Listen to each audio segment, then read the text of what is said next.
Hello and welcome. For millions of Americans, the day begins with a familiar ritual, the quiet hum of a blood pressure cuff, a moment of anticipation, and then a set of numbers on a small screen. Numbers that can dictate the mood of the day, the level of worry, and the questions we ask ourselves about the future.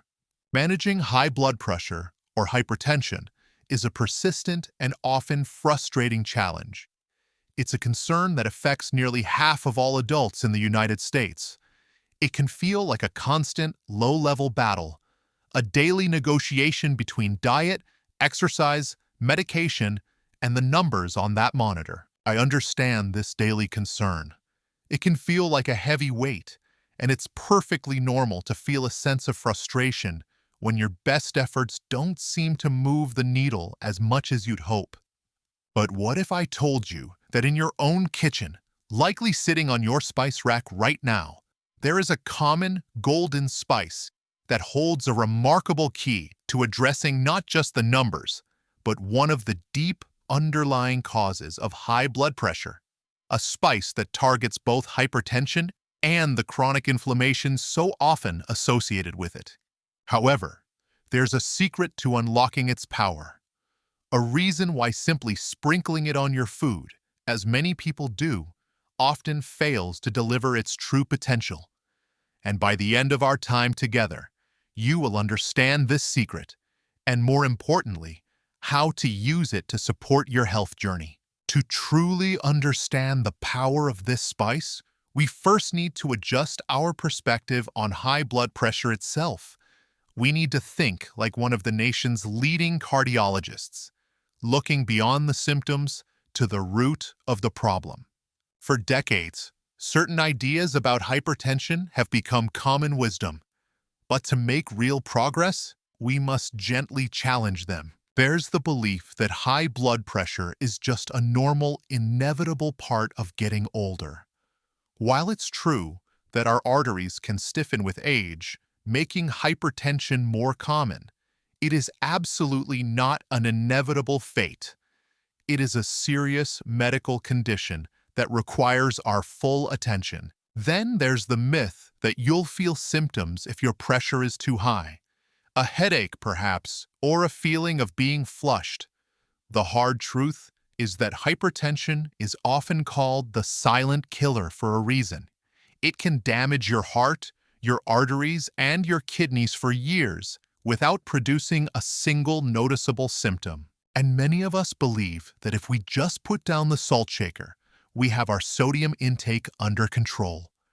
But the reality, as any cardiologist will tell you, is that the vast majority of sodium in the American diet is hidden in processed and packaged foods, from soups and sauces to breads and canned goods.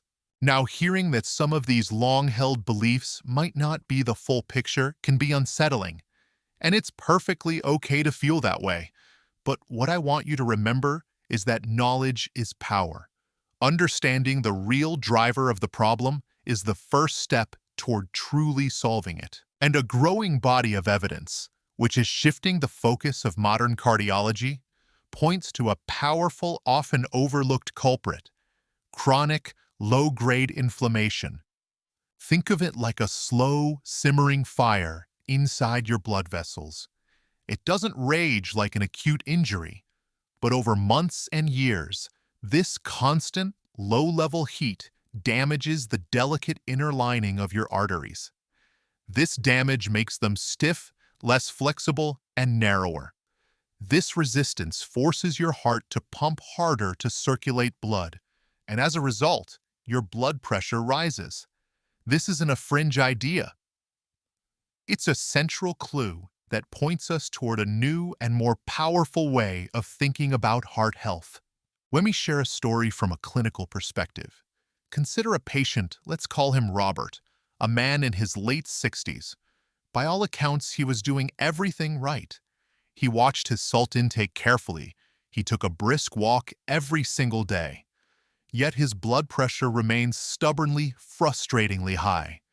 His doctor, looking for a deeper clue, ordered blood work that went beyond the standard panel. The results showed elevated inflammatory markers, specifically a high level of C-reactive protein, or CRP. Suddenly, the picture became clearer. The primary issue wasn't just the pressure, it was the underlying inflammation driving it. The focus of Robert's care shifted from just managing a number to actively cooling that internal fire. It was a complete change in perspective. And Robert's story is not unique.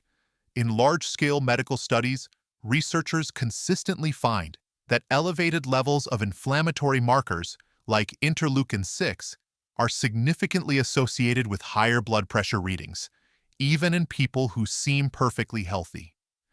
This connection between inflammation and hypertension is now a fundamental focus in preventive cardiology. So, if a key part of the problem is this simmering chronic inflammation, the logical question becomes, how do we begin to cool it down? This is where that golden kitchen spice comes into play. We are talking about turmeric. For thousands of years, in traditional Ayurvedic and Chinese medicine, turmeric has been revered as a powerful healing herb. Modern science is now confirming what ancient wisdom has known all along. The incredible power of turmeric comes from its main active compounds, called curcuminoids. The most important of these is curcumin, which has been shown to have potent anti-inflammatory and antioxidant properties. But here is the critical piece of information that is so often missed, the very reason why so many people try turmeric and give up. You can eat turmeric all day long, but if your body cannot absorb the curcumin, you will receive almost none of the benefit. The scientific term for this is bioavailability, the rate at which your body absorbs and uses a substance. And curcumin, on its own, has notoriously poor bioavailability. When you ingest it, it's poorly absorbed from your gut, it's rapidly broken down by your liver, and it's quickly eliminated from your system. This might be a light bulb moment for some of you. If you've tried adding more turmeric to your diet in the past and felt disappointed with the results, please know it likely wasn't a failure on your part. You are simply missing the key that unlocks the door. Let's break down the common mistake. A typical starting point for many is to simply use more turmeric powder in their cooking. But a fresh teaspoon of ground turmeric only contains about 200 milligrams of curcuminoids. And the curcumin content of the spice itself is only around 3% to 8% by weight. The vast majority of clinical studies that show significant health benefits use concentrated turmeric extracts, which contain much higher, standardized doses of curcumin. But the biggest mistake of all is ignoring the absorption issue entirely. Even if you were to consume these higher doses, without an absorption enhancer, the amount of curcumin that actually makes it into your bloodstream can be so low that it's either undetectable or clinically insignificant. Your body is simply too efficient at getting rid of it before it has a chance to go to work on that simmering inflammation. So how do we solve this fundamental problem of absorption? The answer, remarkably, is found in another common spice, likely sitting right next to the turmeric on your shelf: black pepper. Black pepper contains a bioactive compound called piperine. It's what gives pepper its pungent kick.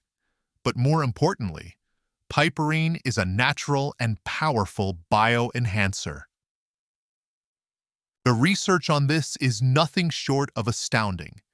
Multiple studies have confirmed that combining piperine with curcumin enhances curcumin's absorption by up to 2,000%. Let me repeat that, 2,000%. This isn't a small incremental boost. This is a complete game changer.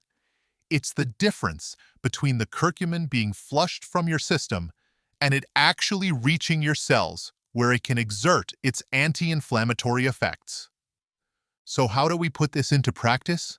The simplest way to start is to make it a rule in your kitchen. Whenever you use turmeric, you also use black pepper. The good news is that you don't need much. Even a small pinch of pepper, as little as 1/20th of a teaspoon, can significantly boost curcumin levels in your blood. There's one more simple tip. Curcumin is also fat-soluble, which means it dissolves in fat. Consuming it with a source of healthy fat, like a drizzle of olive oil, a few slices of avocado, or in a coconut-based curry, can further aid its absorption into your system. Now, a common question that arises here is how much should I be taking and how long until I might see an effect? This is where we must be guided by the clinical research and manage our expectations with realism and patience. Regarding dosage, scientific studies have used a wide range, but therapeutic effects for inflammation and other conditions often begin with doses of 500 to 2,000 milligrams of turmeric extract per day. The World Health Organization has established an acceptable daily intake of up to 1.4 milligrams per pound of body weight.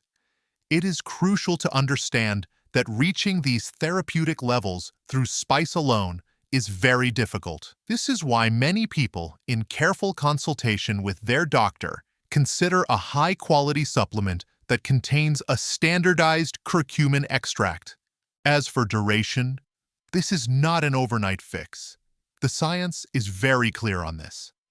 The meta-analyses, which are studies of studies, our highest level of evidence, show that the modest but significant improvements in blood pressure are most often seen in trials that last 12 weeks or longer.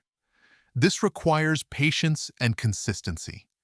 It is a long-term strategy, not a short-term solution. And this brings us to the most important question of all: safety. While turmeric is generally very safe, especially when used as a spice in food, high-dose supplements are not for everyone. It is absolutely essential to speak with your doctor before starting any new supplement regimen. Curcumin can have a mild blood-thinning effect and can interact with medications like warfarin or aspirin. It can enhance the effects of diabetes medications, potentially lowering blood sugar too much, and it should be used with caution by anyone with gallbladder problems or a history of liver issues. This is not a point of judgment, but a crucial point of safety and responsible self-care. Your doctor knows your health history and is your partner in making these decisions. Let's pause for a moment and connect these crucial dots. We started with the persistent, frustrating problem of high blood pressure. We've learned from the perspective of leading cardiologists that a primary, often overlooked driver of this condition is chronic, low-grade inflammation. And we've just uncovered a powerful, evidence-based, two-part strategy to begin addressing it. Using the anti-inflammatory power of turmeric's curcumin and unlocking its full potential with black pepper's piperine.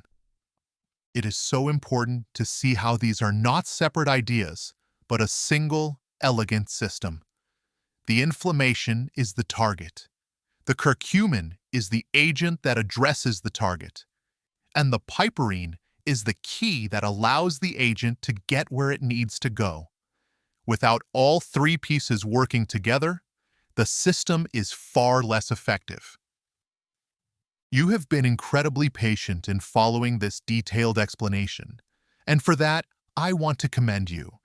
The information you now have puts you far ahead of most people who are simply told to eat more turmeric.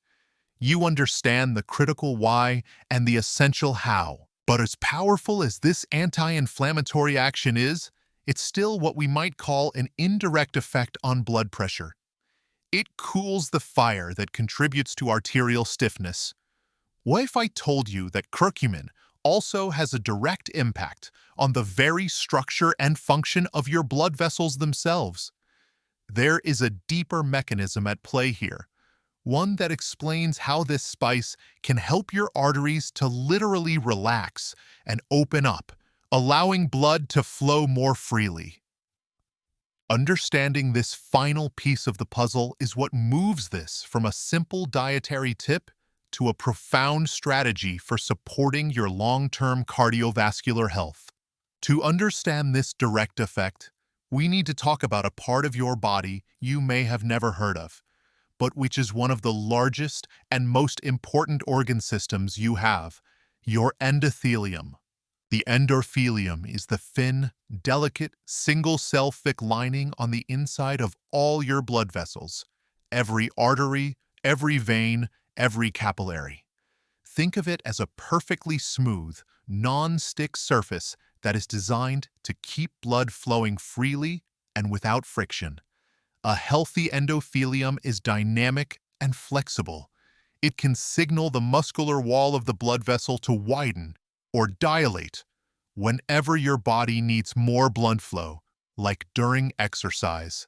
But with age, and especially in the presence of risk factors like high blood pressure, high cholesterol, and that chronic inflammation we've been discussing, this lining can become damaged and dysfunctional. It gets stiff. It loses its ability to properly signal the blood vessel to relax and open up. This condition has a name: endothelial dysfunction.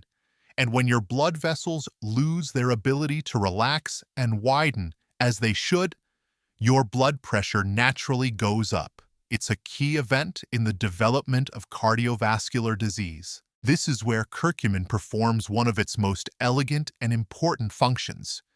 A number of impressive clinical studies, including those from leading universities, have now shown that curcumin supplementation directly improves endothelial function. It appears to do this in two main ways. First, it increases the bioavailability of a crucial molecule called nitric oxide. Nitric oxide is the body's own natural, powerful vasodilator. It is the primary chemical signal that tells your blood vessels to relax, to open up, and to let blood flow through more easily. More available nitric oxide means more flexible, more responsive, and healthier blood vessels. Second, at the very same time, curcumin acts as a potent antioxidant within the vascular system. It helps to neutralize the oxidative stress, that cellular damage that harms the endothelial cells in the first place.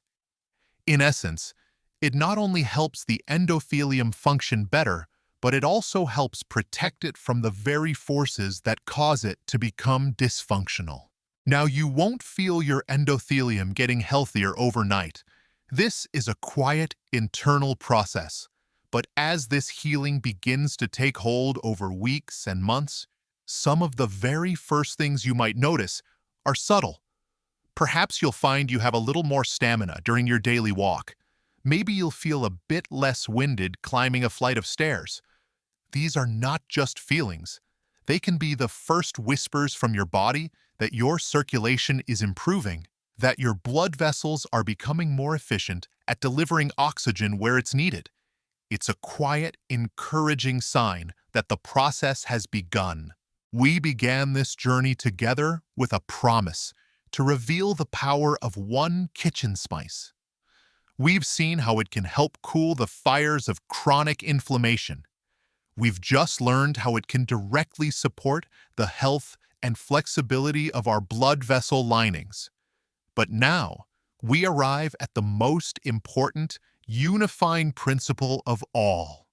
The ultimate secret is this: turmeric is not a magic pill. It is a powerful catalyst within a larger anti-inflammatory way of life. When you start to think this way, everything changes. The goal is no longer just to add one spice to your diet. The goal is to gently and consistently reduce your body's total inflammatory burden. And when you do that, the modest blood pressure benefit we see from turmeric in clinical trials is no longer a small, isolated effect. It becomes part of a powerful, health-promoting symphony. This is where we embrace an anti-inflammatory eating pattern, like the well-studied Mediterranean or DASH diets. These are not restrictive, complicated diets. They are ways of eating that emphasize whole, natural foods. colorful fruits and vegetables, whole grains, beans and legumes, and healthy omega-3 fats from sources like olive oil and fatty fish. And here is where the true synergy happens. The anti-inflammatory foods in your diet work together to calm your entire system. They provide the fiber, the antioxidants, and the healthy fats that form the foundation of good health. And then, the bioavailable curcumin from your turmeric and black pepper comes in to accelerate that process, specifically targeting inflammation pathways and supporting the repair of your endothelium. They work together. One makes the other more powerful.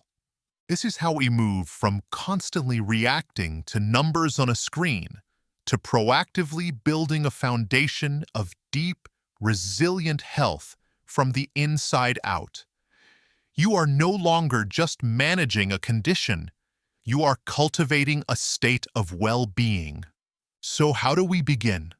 Let's distill everything we've learned into a simple, clear, three-step action plan. Step 1. Start with food. Begin today, in your kitchen. When you cook, make a new habit. Add turmeric and a small pinch of black pepper.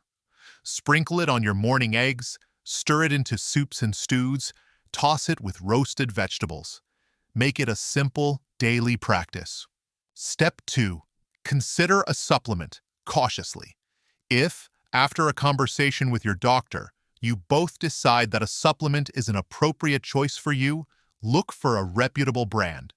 The label should indicate that it contains a standardized curcumin extract, and it must include piperine or another proven bioavailability enhancer to be effective. But I must repeat the most important phrase: in consultation with your doctor. Step 3. Add one more thing. This week, I want you to choose just one more anti-inflammatory food and add it to your diet. It doesn't have to be a big change. It could be a handful of walnuts for a snack. It could be one meal that includes salmon or another fatty fish. It could be a bowl of fresh blueberries on your morning oatmeal. Just one small positive addition. And I want to leave you with a final, crucial thought. This journey is not about perfection. It is about gentle, consistent effort. There will be days you forget. There will be meals that aren't perfectly anti-inflammatory. And that is more than okay. This is about progress, not perfection. Be kind to yourself. Acknowledge every small step you take as a victory. You are not alone on this path, and every positive choice you make is a powerful investment in your own health and vitality. Thank you for entrusting me with your time and your attention today. It is a privilege to share this information with you. Now, I would love to hear from you. In the comments section below, I invite you to share a piece of your story. But please don't share a number or a data point. Instead, share an intention. What is one small, anti-inflammatory change you feel inspired to make this week?